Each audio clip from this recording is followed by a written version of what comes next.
Recently, we posed the question, is a rally bad for investors? Now, at the time, this suggestion could have come across as a bit counterintuitive. Rallies are great, right? Well, not if they buy central bankers more room to raise rates into a deteriorating economic environment. Now, with a flurry of comments from regional Fed members and the highly anticipated speech from Jerome Powell at the Jackson Hole Economic Symposium last Friday, it appears the debate is over and the Fed is not for pivoting, at least not anytime soon. In what statisticians are calling the shortest Jackson Hole speech by a Fed chair or vice chair since at least 2010, a usually chatty Jerome Powell laid out his intentions right from the start. And I quote, "Today, my remarks will be shorter, my focus narrower, and my message more direct." His message, but more importantly, the implications of it, is this week's big conversation.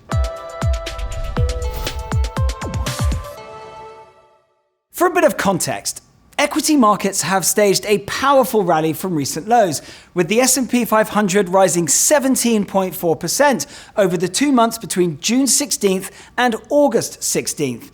The ICE Bank of America high-yield option-adjusted spread, a popular measure of credit stress, fell from a high of 6% in early July to a low of 4.2% in mid-August. Now, what's remarkable about this rally in risk assets is that it came at a time when the Federal Reserve raised its benchmark rate by 75 basis points at 2 consecutive meetings. So what fueled this rally? Because it certainly wasn't better data, nor better than expected earnings.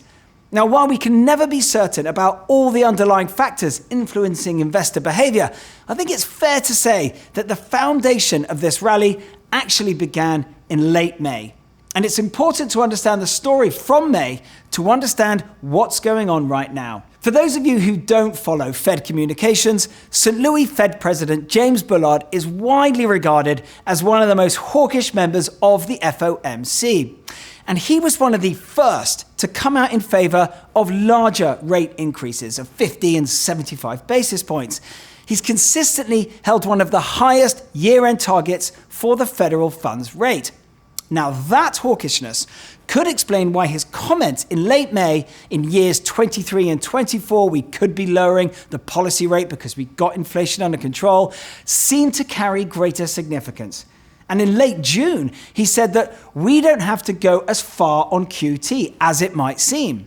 Again, that seemed to reinforce the possibility that one of the most hawkish FOMC members was beginning to back off the Fed's ultra-aggressive fight against inflation.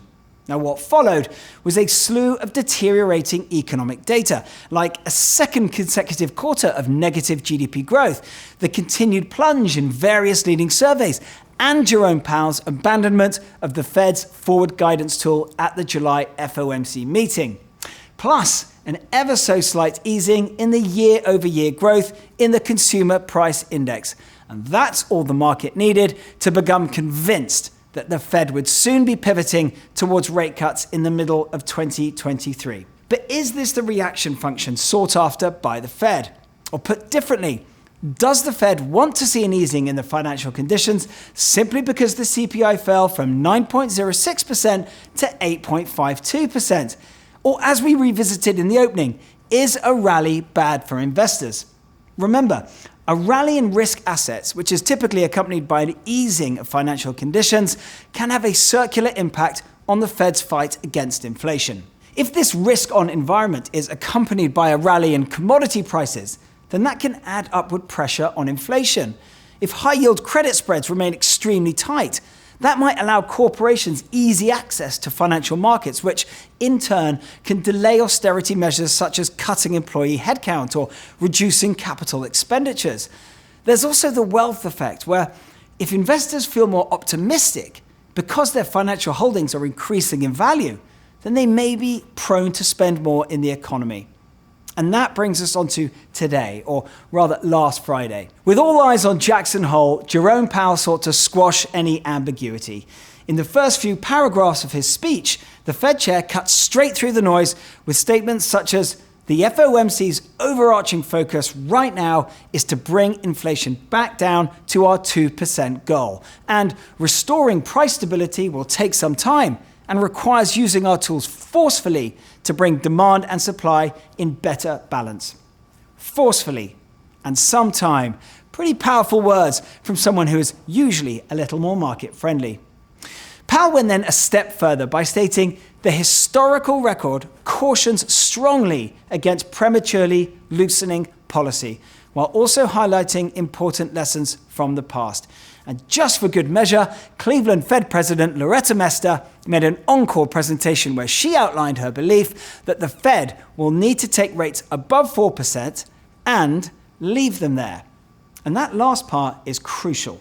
Because remember, we were dealing with a market that thought a Fed would do a U-turn reasonably quickly were inflation to come under control. If the Fed was pushing back before, Jackson Hole presented an opportunity for them to come out swinging, which they basically did. If we circle back to my earlier reference of the euro-dollar curve, the initial reactions suggest that the Fed's efforts at Jackson Hole are beginning to pay dividends. The euro-dollar curve shifted higher, but more importantly, the spread between March and December 2023 steepened, which might reflect Mester's comments that rates will need to stay elevated for some time. Now, the interesting part for investors is how this all translates into their portfolios and the broader economy. There are some areas of the market that didn't ever seem to buy the Fed pivot narrative. Take, for instance, the US yield curve, which tends to steepen in anticipation of and through Fed cutting cycles. For reference, the 10-year, 2-year yield curve has remained deeply inverted throughout this entire risk rally, i.e. not buyers of the Fed pivot story. Other pockets of financial markets, like equities, particularly long-duration equities such as the Nasdaq, that had begun pricing in the Fed pivot, may be due for a sudden repricing lower. High-yield credit spreads may begin to widen again, putting renewed pressure on highly levered businesses and raising the risk of defaults, which can in turn impact loan portfolios. Bankruptcies may accelerate the recent uptick in initial jobless claims, which could ultimately translate into higher unemployment rates.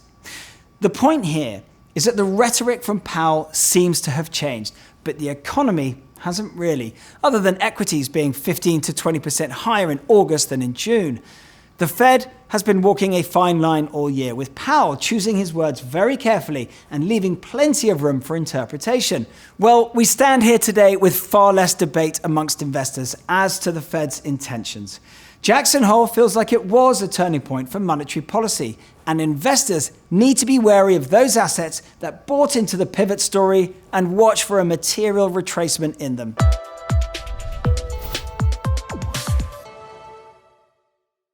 Yeah.